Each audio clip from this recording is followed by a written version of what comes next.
TV nine ಜೊತೆ ಇದ್ದಾರೆ ಹರಿಹರ ಶಾಸಕ ಬಿಪಿ ಹರೀಶ್ ಅವರು. ಬಿಪಿ ಹರೀಶ್ ಅವರೇ, ಇವತ್ತು ಬೆಲೆ ಏರಿಕೆ ವಿರುದ್ಧ ರಾಜ್ಯ ಸರ್ಕಾರದ ಹೋರಾಟದಲ್ಲಿ ನೀವು ಕೂಡ ಪಾಲ್ಗೊಂಡಿದ್ದೀರಿ. ಬಿಜೆಪಿ ರಾಜ್ಯಾಧ್ಯಕ್ಷರು ಕರೆ ಕೊಟ್ಟಂತಹ ಹೋರಾಟಕ್ಕೆ ನೀವು ಭಾಗಿಯಾಗಿದ್ರಿ. ನೋಡಿ, ಮೂಢ ಚಳವಳಿ ಇರ್ಬೋದು, ವಾಲ್ಮೀಕಿ ಹಗರಣ ಇರ್ಬೋದು, ವಕ್ಫ್ ಹೋರಾಟ ಇರ್ಬೋದು, ಜನಪರ ಭಾರತೀಯ ಜನತಾ ಪಕ್ಷದ ಎಲ್ಲ ಕಾರ್ಯಕ್ರಮದಲ್ಲಿ ಹೋರಾಟದಲ್ಲಿ ನಾನು ಭಾಗವಹಿಸಿದ್ದೀನಿ.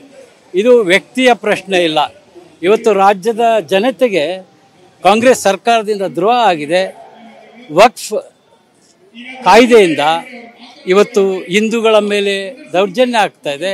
ಕಾಂಗ್ರೆಸ್ ಸರ್ಕಾರ 4% ಅಲ್ಪಸಂಖ್ಯಾತರಿಗೆ ಕಾಂಟ್ರಾಕ್ಟ್ನಲ್ಲಿ ರಿಸರ್ವೇಷನ್ ಮಾಡಿದ್ದಾರೆ. ಇದೆಲ್ಲರ ವಿರುದ್ಧ ನಾನೊಬ್ಬ BJP ಶಾಸಕನಾಗಿ ಹೋರಾಟ ಮಾಡಬೇಕಾಗಿರ್ತಕ್ಕಂಥ ನನ್ನ ಕರ್ತವ್ಯ ಇದೆ. ನಾನು ಭಾಗವಹಿಸಿದಲ್ಲಿ ವ್ಯಕ್ತಿ ಮುಖ್ಯ ಇಲ್ಲ, ವಿಷಯಾಧಾರಿತ ಹೋರಾಟ. ಆ ಹೋರಾಟಕ್ಕೆ ನನ್ನ ಬೆಂಬಲ ಇದೆ. ಈ ಸಂದರ್ಭಕ್ಕೆ ಇಲ್ಲಿ ನೀವು ಒಂದಷ್ಟು ದಿನಗಳಿಂದ ಪ್ರತ್ಯೇಕವಾಗಿ ಸಭೆ ಇರುವಂತಹ ಯತ್ನಾಳ್ ಉಳಿದಂತ ತಂಡ ಸದಸ್ಯರು ಎಲ್ಲರೂ ಇದ್ರು. ಅವರೆಲ್ಲರೂ ಕೂಡ ಯಾರು ಕೂಡ ಭಾಗಿಯಾಗಲಿಲ್ಲ. ಆದ್ರೆ ನೀವೊಬ್ರು ಈಗ ಭಾಗಿಯಾಗಿರುವಂಥದ್ದು. ನೋಡಿ, ಮೂಢ ಹೋರಾಟಕ್ಕೆ 5 ದಿನಗಳ ಕಾಲ ಹಗಲು ರಾತ್ರಿ ನಾನು ಮೈಸೂರು ಪಾದಯಾತ್ರೆಯಲ್ಲಿ ಭಾಗವಹಿಸಿದ್ದೀನಿ. ರಾಜ್ಯದ ಶಾಸಕಾಂಗ ಎಲ್ಲ ಸಭೆಯಲ್ಲಿ ಭಾಗವಹಿಸಿದ್ದೀನಿ. ನಾನು ಪಕ್ಷದ ಯಾವೊಂದು ಕಾರ್ಯಕ್ರಮದಲ್ಲೂ ಕೂಡ ನಾನು ಅಬ್ಸೆಂಟ್ ಆಗಿಲ್ಲ. ಅದು ನನ್ನ ವೈಯಕ್ತಿಕ ತೀರ್ಮಾನ. ಇದು ಜನಪರವಾದಂಥ ಹೋರಾಟ. ನಾನು ಈ ಹೋರಾಟದಲ್ಲಿ ಭಾಗವಹಿಸಿದ್ದೀನಿ.